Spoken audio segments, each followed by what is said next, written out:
We're now about to walk into Ickenham Cricket Club, who we sponsor. This year they're celebrating their 175th anniversary. Let's go and take a look.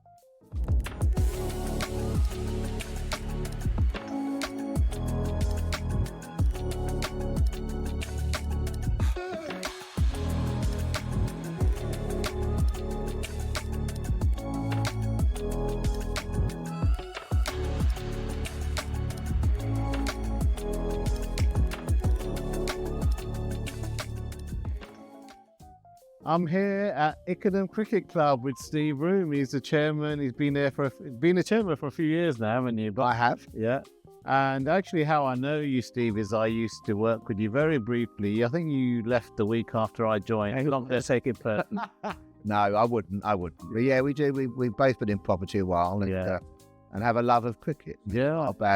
Not a bad place to start. Definitely. Tell us about your love of cricket, actually. Why? How did it start? Well, great question. I mean, my father played here before me. We joined in 1969 and much better cricketer than me. And it was a great family club. It still is. And so 4 of us, my mum and dad, you know, the best weekend in the world just running around here as a headless child. My father playing cricket, and in the traditional fashion, my mother with the other ladies doing the teas. And so moved on from that through Colts and playing cricket for 40 years. Made some, obviously lifelong friends. And we are a community club, we're a family club, and everyone much in. We've got a lot of people who volunteer and do stuff. So we are quite lucky. And it's a special year this year, being your 175th anniversary. It is. It's there you go. As if we set it up. 175th year. Yeah. 1850 to now. Originally positioned in 2 other parts of Ickenham and came here in 1928. Okay. When there was actually an old-fashioned form of crowdfunding. Okay. That caused this not to be housing. It was farmland, and saved it for cricket. In fact, all 3 pitches. So yeah, our forefathers, we've got a lot to thank them for. And as you know yourself, a day here in July when the sun's out, 3 games of cricket, lots of people watching, bar open, food on the go. Yeah. It's not a bad setup. No, absolutely nice. How did you get involved with the community? Was it that it was a natural evolution because you do a lot of fun? Yeah, I think it has been. I mean, I can go back to the 70s when we did a jumble sale at the village hall. Derek Underwood, Kent and England, was our special guest. We sold some of the most dreadful clothes and rubbish things, but people all mucked in. And we've had a barbecue here for years. From the 70s onwards, we've had the fun day. Probably that's been going for 25 years. It's good for the community. It's good for the club. You know, our purpose of being here is to provide sport for everyone. So we've got women's teams, men's teams. We're talking to Middlesex about their disability D40 cricket. So yeah, it is a natural evolution, and we work at it. It doesn't happen by osmosis. You work at it, and people like you certainly help. Yeah, that's fine. Yeah. And what about in terms of the actual cricket? How is that evolved? Obviously, you mentioned the women's teams, which I presume is a relatively recent thing. Well, you think so, but it's been going for 17 years. Okay. And it's been amazing. The ladies that began it, I make them sound very old. They're not. Karen, known as Paxo, Tracy, known as The Wall, Els, who does have a nickname, I can't remember it. They were here 17 years ago. They were at the beginning. And now we've got 2 women's sides. They're amazing. And they've been crowned the best first 11 in the southeast of England. Brilliant. Amongst all the counties. So the boys have got a bit of work to do. Yeah. No, that's some achievement. That's amazing, actually. Yeah. And what kind of things are you planning? I know you're the chairman. You got a board that decides on things together. What kind of things have you got planned? Well, great question. We've got a committee. We met last night. Gosh, off the top of my head from last night, we were talking about modernising the bar. Some of us old heads love it the way it is because it's been that way forever. But of course, it's got to be modernised. So we're always thinking ahead. We've put the grounds to bed. We've got big plans to continue to spend money on the ground. Okay.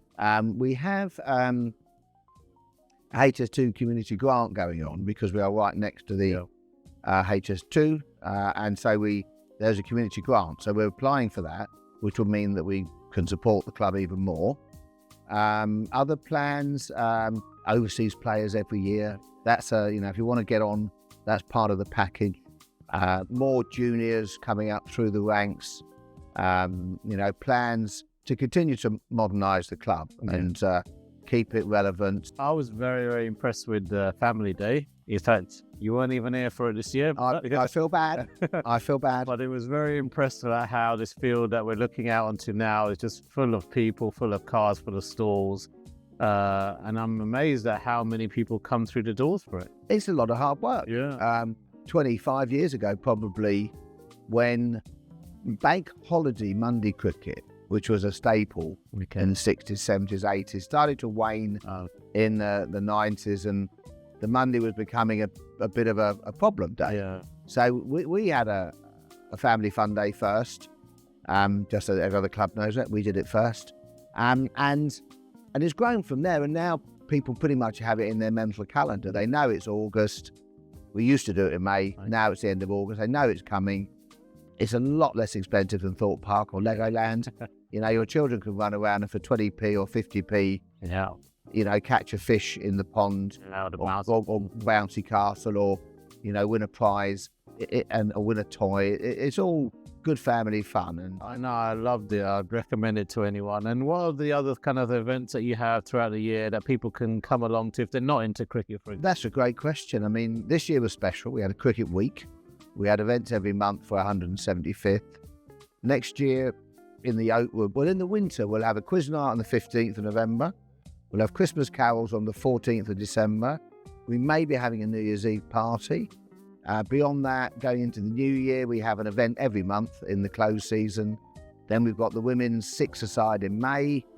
Then the league season begins. And we have summer parties, the fun day. And next year, we've got Shakespeare in the Park. Back doing their Shakespeare, not sure which one, under that big oak tree. They've done it for the last few years, and they're doing it again next year. We get about 100 people here, and it's really, you get the weather, of course. It's a great thing. So we're always trying to reinvent. And obviously you're on social media as well, so do follow you guys on there as well. I've got one more question for you is, do you still play cricket yourself? I do not. My knees have decided I'm not. Okay. My heart, my head wants to play. Yeah. But I also feel that if there's some poor 14-year-old who's found himself in the reserve list, because someone who's just over 39 has taken their place, I'd feel bad about that, because it's the 14-year-old that needs to play cricket now. What I do now in the corner with the other spectators is I just talk a good game. That's what I do. Same with me as well. I was in the school cricket team only because I was Sri Lankan, and they just thought you should good, but this was a surname. Yeah, exactly. I think they thought that of me because my father played here, to be honest. Great chatting with you, Steve. Pleasure. Thanks for that. No, most enjoyable. Check out Ickenham Cricket Club. Yeah, we look forward to seeing you down here. Yeah. Our details are on the website.